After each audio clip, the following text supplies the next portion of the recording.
Welcome back. It's a problem with serious implications. Only on WRTV. What happens when you find out that your personal information is used to collect thousands in unemployment benefits? Yeah, and working for you, Lauren, this morning. We are still working on this case, but this morning, how to fix this problem and why doing nothing at all could make matters worse. How long have you been unemployed? I have never been unemployed. Fred Cantor works for a major health system in Indianapolis as a chief nursing officer.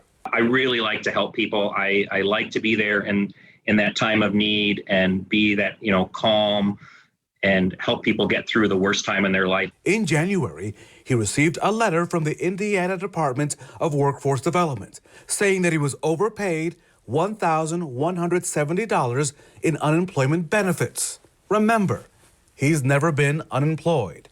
But whomever stole his identity made matters worse. Honestly, I originally thought it was fake.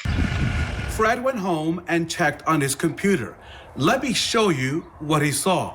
All of these pages hanging from my garage door are associated with Fred's name. In fact, these are weekly unemployment voucher requests, more than 100 pages. On many of these pages, you will find Fred's name, his date of birth, and the last 4 digits of his social security number. In fact, these vouchers are asking for hundreds, thousands of dollars in weekly unemployment benefits. In total, more than $17,000 that Fred never, ever asked for. I'm fully employed, have always been employed. It turns out the identity thief did a lot more damage.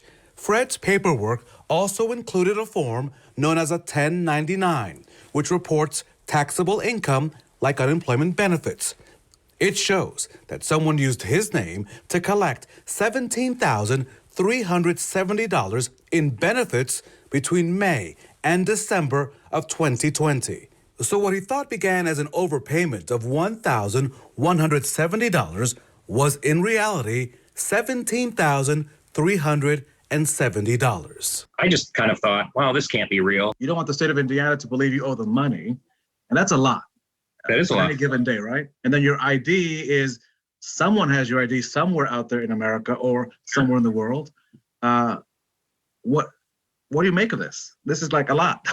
It is a lot, and I think what really bugs me is there was zero reason for this to happen. Pages and pages of paperwork behind a problem nobody wants.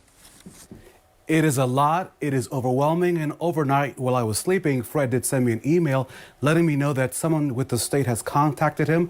A state investigator is now working on this case. We will follow this case all the way until its resolution. This morning, the Department of Workforce Development did send me a statement. In part, it says this to WRTV.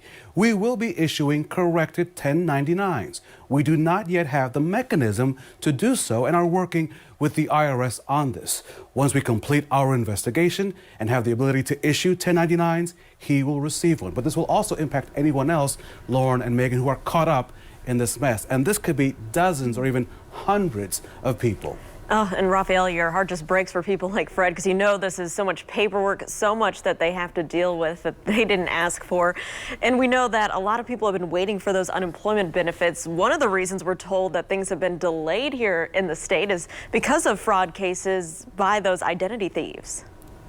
You were exactly right, Lauren, and we don't know exactly the number of people impacted, but the commissioner has told us in the past that it's big enough, right, that it's impacting the issuing of some payments to many Hoosiers. And Raphael, what's required if a person is a victim of ID theft like Fred?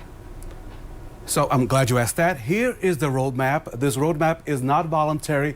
You must do all of these things to get an investigation launched. So follow along with me. This is quite detailed. Fill out State Form 57068. That will trigger that state investigation. Now you can find that form and details on how to submit it at this website. It's pretty long, so I'll post it later, of course, on our website, WRTV.com. Here's the website that you must go to, right? It's in.gov/Indiana unemployment/fraud. You must also file a report with the Federal Trade Commission. Their website is ftc.gov. That is required. Listen again, that is required as part of the state's investigation. You may also want to tell your HR department, right, to protest your claim with the Department of Workforce Development.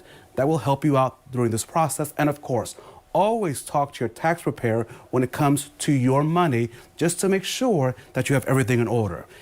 I know this is a lot. It can be overwhelming. Of course, we'll have all of this on WRTV.com, but it's the best thing that you can do if you're trapped in this situation to avoid any financial issues.